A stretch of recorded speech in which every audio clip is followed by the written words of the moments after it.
അവിശ്വസനീയമെന്ന് തോന്നാവുന്നതാണ് പല ജീവിതങ്ങളും. സ്വന്തം അച്ഛനമ്മമാർ പോലും കുഞ്ഞുങ്ങളെ ഉപദ്രവിക്കുന്ന ഒരു കാലത്ത് പ്രസവിക്കാത്ത ഒരമ്മയും ജന്മം നൽകാത്ത അച്ഛനും തനിക്ക് നൽകിയ സ്നേഹത്തെക്കുറിച്ച് പറയുകയാണ് ഒരു യുവതി. ഒരു ഫേസ്ബുക്ക് പോസ്റ്റിലൂടെയാണ് യുവതി തന്റെ ജീവിതം പങ്കുവച്ചിരിക്കുന്നത്. പോസ്റ്റിന്റെ പൂർണ്ണരൂപം ഇങ്ങനെയാണ്: എനിക്ക് ഓർമ്മയുണ്ട്, എന്റെ 12ാം ക്ലാസ്സിലെ റിസൾട്ട് വന്ന ദിവസമാണ്. അച്ഛൻ ഫോണിലൂടെ ആരോടോ വാദപ്രതിവാദം നടത്തുന്നത് ഞാൻ കേട്ടു. മെല്ലെ എനിക്ക് മനസ്സിലായി അത് എന്റെ ഇളയച്ഛനോടായിരുന്നുവെന്ന്. അവരെപ്പോഴും എന്റെ മാതാപിതാക്കളോട് മോശമായിട്ടാണ് പെരുമാറിയിരുന്നത്. അതിനെക്കുറിച്ച് അച്ഛനോട് ചോദിക്കുമ്പോഴൊക്കെ അച്ഛൻ ആ ചോദ്യം അവഗണിക്കാറായിരുന്നു പതിവ്. അന്ന് പക്ഷേ ഞാൻ ആ ചോദ്യവുമായി അമ്മയെ സമീപിച്ചു. അന്നാണ് ഞാൻ ആ ഞെട്ടിക്കുന്ന സത്യം അറിയുന്നത്.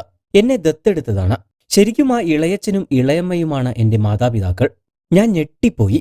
അമ്മ എനിക്ക് വാക്ക് തന്നു, ആ സത്യത്തിന് നമ്മുടെ ബന്ധത്തിൽ അടുപ്പത്തിൽ ഒരു മാറ്റവും ഉണ്ടാകാൻ പറ്റില്ല എന്ന്. എനിക്ക് 5 മാസം പ്രായമുള്ളപ്പോഴാണ് ശരിക്കുമുള്ള എന്റെ അച്ഛനും അമ്മയും എന്നെ ഇവർക്ക് കൈമാറുന്നത്. അന്നുതൊട്ട് ഇന്നുവരെ കണ്ണിലെ കൃഷ്ണമണി പോലെയാണ് അവരെന്നെ നോക്കിയിരുന്നത്. പ്രത്യേകിച്ചും എന്റെ അച്ഛൻ. എനിക്കെന്റെ ആദ്യത്തെ സ്കൂൾ ദിനം വരെ ഓർമ്മയുണ്ട്. എന്നേക്കാൾ കൂടുതൽ എന്നെ അവിടെ വിട്ടുപോയപ്പോൾ അച്ഛനായിരുന്നു സങ്കടപ്പെട്ടിരുന്നത്. ഞാൻ എല്ലാവരെക്കാളും മുകളിലായിരിക്കണമെന്ന് അദ്ദേഹം എപ്പോഴും ആഗ്രഹിച്ചിരുന്നു. ഞാൻ ഒന്നും മിണ്ടിയില്ലെങ്കിൽ പോലും അദ്ദേഹത്തിന് എന്നെ മനസ്സിലാകുമായിരുന്നു. എന്റെ ശരിക്കുമുള്ള അച്ഛനും അമ്മയും എന്നെ ഉപേക്ഷിച്ചതാണ് എന്ന് അറിഞ്ഞപ്പോൾ എനിക്ക് ഒരുപാട് ചോദ്യമുണ്ടായിരുന്നു. ഞാൻ അമ്മയോട് ചോദിച്ചു, എന്തുകൊണ്ടാണ് അവർക്ക് എന്നോട് സ്നേഹമില്ലാതിരുന്നതെന്ന്. പക്ഷേ അമ്മ എന്റെ കൈ പിടിച്ചമർത്തുക മാത്രം ചെയ്തു. എന്നിട്ട് പറഞ്ഞു, അതെന്തായാലും അതിലൊരു കാര്യവുമില്ല, നിനക്ക് ഞങ്ങളുണ്ട്. നമ്മുടെ ജീവിതത്തിൽ ഈ സന്തോഷമെല്ലാം കൊണ്ടുവന്നത് നീയാണെന്ന്. എന്റെ ശരിക്കുമുള്ള മാതാപിതാക്കളെ കുറിച്ചോർത്ത് എനിക്ക് ദേഷ്യം തോന്നി. പക്ഷേ അപ്പോൾ ഞാൻ എന്റെ ഈ അച്ഛനെയും അമ്മയെയും കുറിച്ചോർത്തു.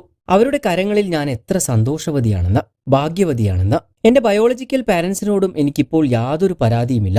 എന്ത് സംഭവിക്കുന്നതിനും ഒരു കാരണം കാണുമെന്ന് ഞാനിപ്പോൾ വിശ്വസിക്കുന്നു. അവസാനിക്കാത്ത സ്നേഹവും പരിചരണവും പിന്തുണയുമായി ഇങ്ങനെയൊരു അച്ഛന്റെയും അമ്മയുടെയും അടുത്താണല്ലോ ഞാൻ ഉള്ളത് എന്നത് എനിക്കേറെ സന്തോഷം നൽകുന്നു. ഭാവിയിൽ എല്ലാവരും തമ്മിലുള്ള പ്രശ്നങ്ങൾ അവസാനിക്കുമെന്നും നമ്മളെല്ലാം ഒരുമിച്ച് കഴിയുമെന്നും ഞാൻ പ്രതീക്ഷിക്കുന്നു. കൂടുതൽ വാർത്തകൾക്കും വിശേഷങ്ങൾക്കുമായി ചാനൽ സബ്സ്ക്രൈബ് ചെയ്യാൻ മറക്കരുത്.